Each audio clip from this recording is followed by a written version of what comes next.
जान मेरे तुम ही हो,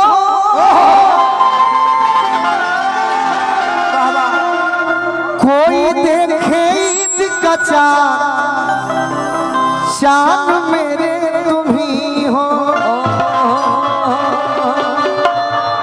एक लड़की की शादी बड़े ही कम उम्र में होती है तो कहती है कि आज हम हिला मिलनवा,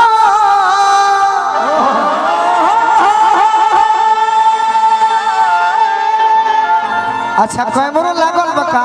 हाँ जी हम तो जाने कि इतना भीड़ में लागे ना दी है सब, बाकी ठीक बा, कम से कम रूरा सभी डालो कि कंपटीशन के नहीं कहे के, लेकिन जितने लोग रहल ये लोग के बड़ाई करे के बाद कि आज हम पहिला मिलना मिलल सजनी के सजनवा,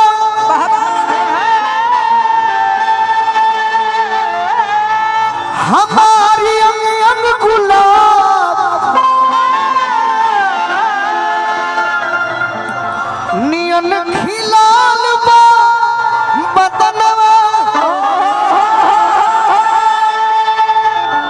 सुनी सुनी भगवान जर जर बिहान हो खदी। तनी भाव दो लोग, भाव दो लोग ना तो हम भाव अपना पुरान दोस्त जोड़े करे लगे। सुनी सुनी भगवान, हम नाचे वाला ना हो, हम खाचे वाला हो। हाँ जी कि सुनी सुनी भगवान अरे जन बिहान हो खदी,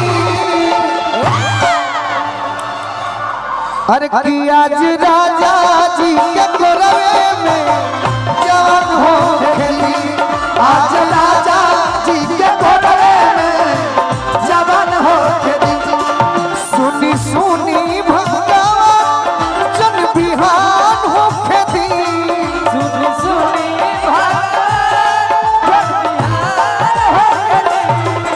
आज राजा जी के गोरवे में जवान हो खेली, आज राजा जी के गोरवे में जवान हो खेली, आज राजा जी के गोरवे में जवान हो खेली।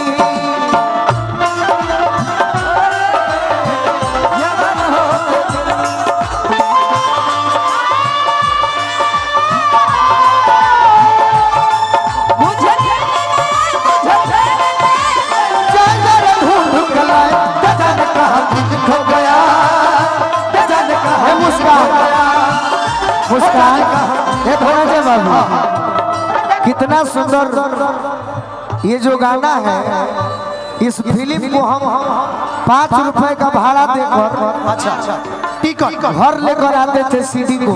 अच्छा सीडी बड़ी सुंदर।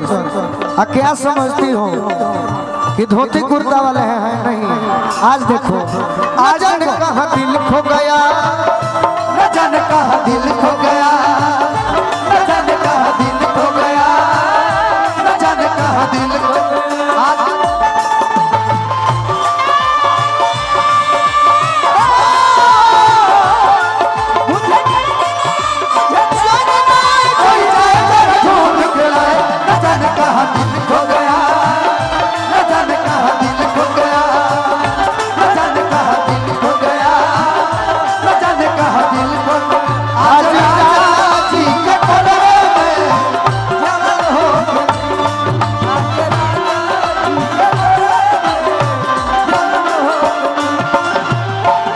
लड़की कहती है कि भगवान हे भगवान मनोज ठाकुर जी चलो होंगे तैयारी करे करो।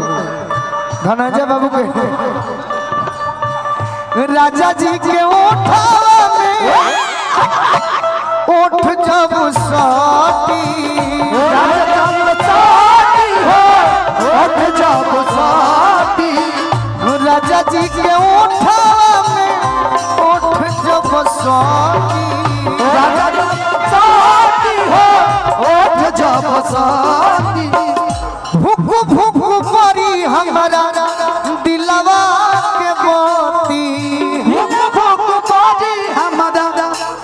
दिलवा के बाती। अक्सर अगर प्रोग्राम में मार फाइट हो जाए तो प्रोग्राम सफल मानिला हो। भूख भूख बोरी हमारा दिलवा के बाती। भूख भूख बोरी हमारा दिलवा के बाती। कि रात भर लभ के दुनिया में हो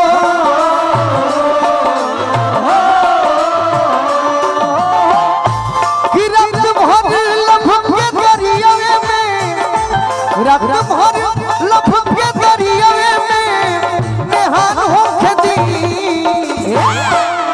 जने को फास्ट ना होला ऑर्केस्ट्रा टाइप वो टाइप बजावे के बाद कि आज राजा जी के कोरवे में जवान हो। आज राजा जी के कोरवे में जवान हो। राजा जी के कोरवे में जवान हो। आज राजा जी के कोरवे में जवान हो। रोआ गन गनाई पिया कोरा जब उठाई है। कोरा जब ललन भोजपुरी हवा जियारा जुड़ाई है। ललन भोजपुरी हवा जियारा जुड़ाई है। और किया बोलू राजा के, किया बोलू राजा के परेशान हो गई। आज राजा जी के कोरवे में जवान हो गई। आज राजा जी के कोरवे में जवान हो गई।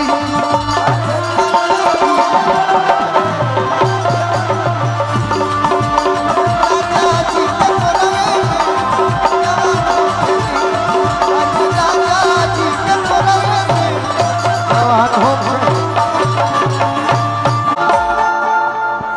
मर दो न जान से जय हो। कहे मुआ वेलू नजरिया के बाद हाय हाय हाय हाय। तक मेजर में चली तो खेमटा में बात, खेमटा में जी का मैडम जी और चैनल के का नाम है? हकीकत न्यूज। तो न्यूज पर अच्छा चलाइएगा। हाँ यही सिवान के धरती के जौना तरी राजेंद्र प्रसाद जी जीरा देई के भैनी वही तरी सिवान के धरती के महात्म तिवारी जी के लय हो। अरे ले ले आई हसतुआ चटनिया ये गोरी। ये हमार लिखल हो बाकी जख्म भैया के खाली नाम बा। के करो मनवनु हो